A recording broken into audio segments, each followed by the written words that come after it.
Sa Lunes na ang simula ng filing of Certificate of Candidacy para sa barangay at SK elections. Kaya naman abala ang mga tatakbong opisyal dito sa Barangay Post Proper North Side. Pero kung dating Makati City ang sinusulat nilang address, ngayon Taguig City na. Madaming pagbabago, malaking pagbabago yung mangyayari. Pero still, alam naman namin na kakayanin, di ba? Hindi naman kami pwedeng hindi sumunod. Apektado kami as in yung mga residents. Actually, nagulat ako dun eh. Sabi nung mga barangay official eh, kakayanin namin, wala talaga kami magagawa. Wala naman kaming choice kung hindi sumunod eh. Buti kayo alam nyo. Yung mayor nyo hindi alam yan. Sa totoo lang ha, natatawa ako kasi sa kamukha ni Randall Bunagan, tama kayo? Hindi, alam mo, nakakatawa talaga itong nangyayari sa Taguig at sa Makati actually. Alam nyo kung bakit? Kasi wala naman silang choice. Mag-e-election na. Sinabi na ng COMELEC, you belong to Taguig. Alam mo, pinahihirapan kayo ng mayor nyo. Alam mo, pag pinopost ko to, ang dami nagagalit. Sa Facebook, pag pinost ko na naman to, magagalit na naman sila. Wala kang alam sa Makati! Wala kang alam sa Makati! Ano ngayon? Kahit wala akong alam sa Makati, pag bali-baligtarin mo man ang mundo, Supreme Court nagsabi sa Taguig na kayo.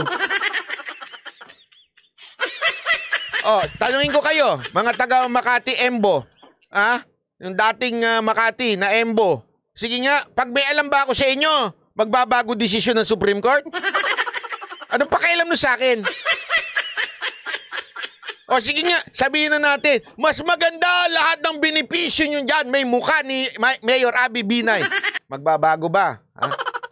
Hindi, totoo. May magbabago ba sa desisyon ng Supreme Court? Dahil mas maganda binibigay ng Mayor Abby Binay ninyo na pati yung mukha niya nakapaskil sa lahat ng pinamimigay. Hindi, tanungin ko kayo. May magbabago ba? O wala, o hindi sumunod na kayo. Dami nyo sat-sat eh. Okay. Pero kasi ang usapin, city to city. Kaya kung maghintay na lang kung talagang ano ang magiging resulta, yun na lang. Kaya wala namang magagawa kahit makipagtalo ka eh. Buti madam, alam nyo! Eh yung mayor nyo hindi alam eh. Yung ex-mayor nyo pala, ex-mayor nyo. Yung ex-mayor. Walang alam. Ayaw tanggapin. Di ba? Tanggap na lang kasi. Wag nang anong daan nyo ba, buti pa ito mga opisyal ninyo eh. Marunong tumanggap eh. Sa inilabas na memorandum ng COMELEC para sa darating na 2023 barangay at Sa bagay, sabi nitong isa, heavy luggage lang katapat niya para magbago desisyon. Wag ganun. Wag ganun. Don't tell me, makikialam na naman yung taga-Congress dyan. Oh, ha? Alam mo, dapat pala talaga ibalik si Francis Leo. No? Sandali. Baka mag-away na naman, Alam mo na naman yung mga yung mga panatiko ni Francis Leo Marcos at saka yung mga anti-Francis Leo Marcos. May mga panatikong ganyan eh. Sandali, wag kayo mag-away dito ha. Wala akong pakialam dyan ha. I-joke ko lang ito. Joke lang ito ha. Baka mag-away na naman kagad kayo dyan mga panatiko ni Francis Leo Marcos at saka yung mga anti-Francis Leo Marcos. Sandali ha, i-joke ko lang.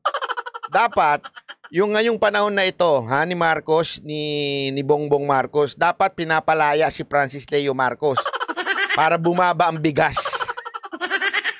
Hindi kasi, ewan ko, sino sa inyo nakaalala, na sinubukan lumusob ng mga Francis Leo fanatics dito, tapos parang sinasabi nila, kinakampihan ko daw, tapos sabi naman nung isa, kinakampihan ko daw sila mga anti-Francis Leo. Sinusubukan nilang makuha yung banateros. Sabi ko, ano ba pakialam ko sa inyo? Huwag nga kayo nakikigulo dito. Sorry pero labas ako dyan kay Francis Leo Marcos dahil hindi ko naman alam kung ano nangyari dyan. Okay? Huwag niyo ako idamay. Parang awa nyo na. Basta ang alam ko, pag yan nakalaya, mumura ang bigas. Oh, andali! Joke yan ha! Joke yan! Baka seryosohin nyo naman! Minsan kasi iba walang Commonwealth eh. Taguig City na ang dadalhin ng 10 barangay. Kabilang ang Sembo, Comembo. Naku, Taguig na ito. Sembo, Comembo, Bembo, Isrembo, West Bembo, South Sembo, Bitogo. Uy, grabe. Dami. Daw siya, malapit na daw siya lumaya. Sembo, Pembo, East at West Rembo, South Sembo, Pitogo, Rizal, Post Proper North Side at South Side. Kaya ang mga maghahain ng COC sa mga barangay na yan, mayroon na lang hanggang September 2 para magpunta sa tanggapan ng Taguig City.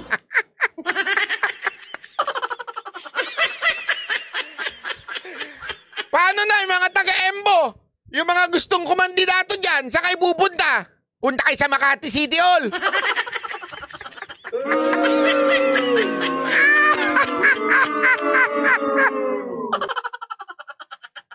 O ano na?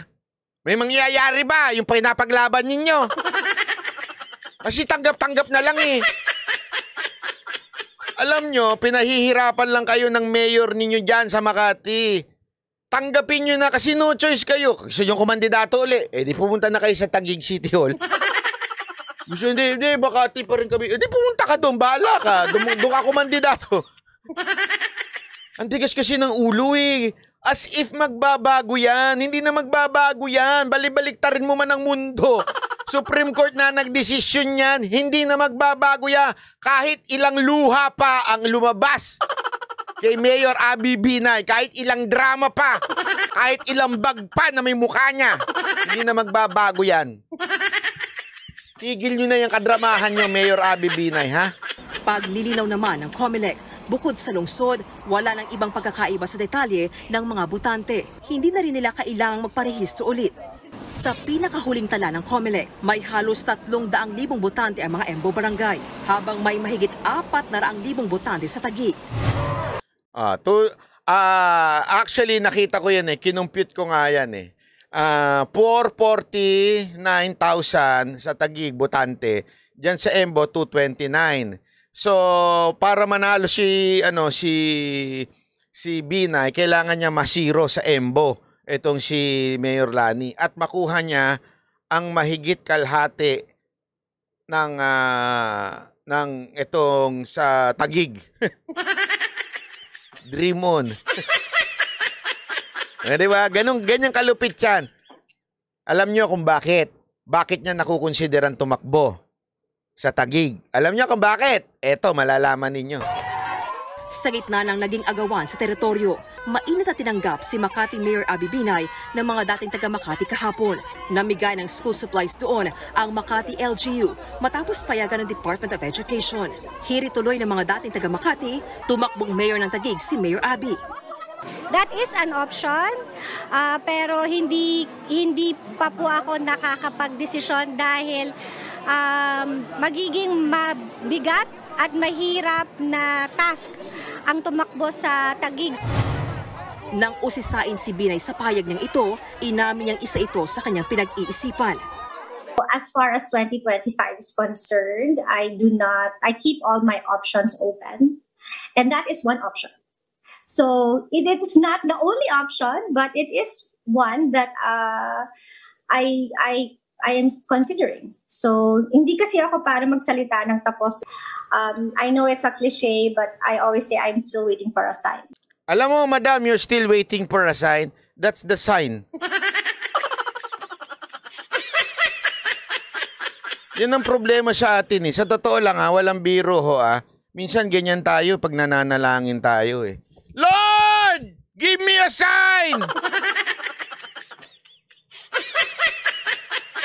Totoo, walang biro. Halimbawa, kunwari Lord! Please! Give me a sign! Iiwan ko na ba yung asawa ko? Dahil lagi ako inaaway. Iiwan ko na ba yung asawa ko kasi ayaw akong pagluto? Hingi ng sign. Ang klaro na ng sign, nasusulat sa Biblia na ang pinagsama ng Diyos ay hindi pwedeng paghiwalayin. Hingi ka ng sign. Kaninong sign ka ba humihingi? Sa demonyo? Hindi, totoo, this is nothing to kay Mayor Binay. Pero minsan kasi ganun tayo sa Diyos eh. Hingi ng sign. Lord, pengi naman ako ng sign. Bibili ba ako ng kotse o hindi? Alam mo kung sasagot lang talaga ng Diyos sa'yo, may pera ka ngayon? Wala, Lord, wala. Paano sign na hinihingi mo? Di ba? Minsan ganyan tayo eh. Ito na yung sign, no? Anong sign? Alam mo kung anong sign? Sign, Romans 13 verse 1. Submit to the authority. Ano ang authority? Supreme Court. That's the sign. Mayor Abby Binay, that's the sign that you are waiting for. You submit to the authority. The authority said, yung mga embo na yan belongs to Taguig. That's the sign. Huwag na ho tayo maghanap-hanap pa na. Baka ibang sign ang hinihingan nyo. Baka demonyo hinihingan nyo na sign. Plus, ano pa ang sign? This is your last term as a Makati mayor. Don't you think that's a sign? Na it's time for you to step down? Eh, bakit gano'n, Banat? Paano? Pwede naman ako tumakbong congressman. Tumakbo kang congressman. Alam mo, ang natitira na sa distrito, yung District 1, na natalo tatay mo. I think that's a sign. Huwag ka na maghanap pa ng sign. Talo na nga ang tatay mo doon sa District 1. Panalo si Kid Peña. Tapos dito sa District 2, nawala na. Hingi ka pa ng sign. Ano ba sign ang hinahanap mo? Ang dami ng sign. Sa susunod na taon, maglalabas ng desisyon si Binay, lalo't ramdam daw niya ang suporta. Personally man ako siguro magde-decide kung sa tingin ko I don't have a fighting chance. Isipin mo ito You're not from Taguig. You are mayor of Makati. Tapos, ayaw mo lang kasi, tapos ka na dito. Tinan mo kalokohan. Ito yung mga dapat nire-real talk talaga Di ba? Hingi ka pa ng sign. Kanino ka ba sign humihingi? Yung totoo, kanino ka sign humihingi? Anong delikadesang meron ka? Matatapos ka ng mayor ng Makati, last term mo na, tapos gusto mo lang para hindi ma-retain ka sa kapangyarihan, may plano kang ino-option mong tumakbo sa Taguig. Ano katarantaduhan yun, madam? Sorry, pero masama talaga Ang dapat sa'yo, yung sign mo, mag-resign ka na. Ganun.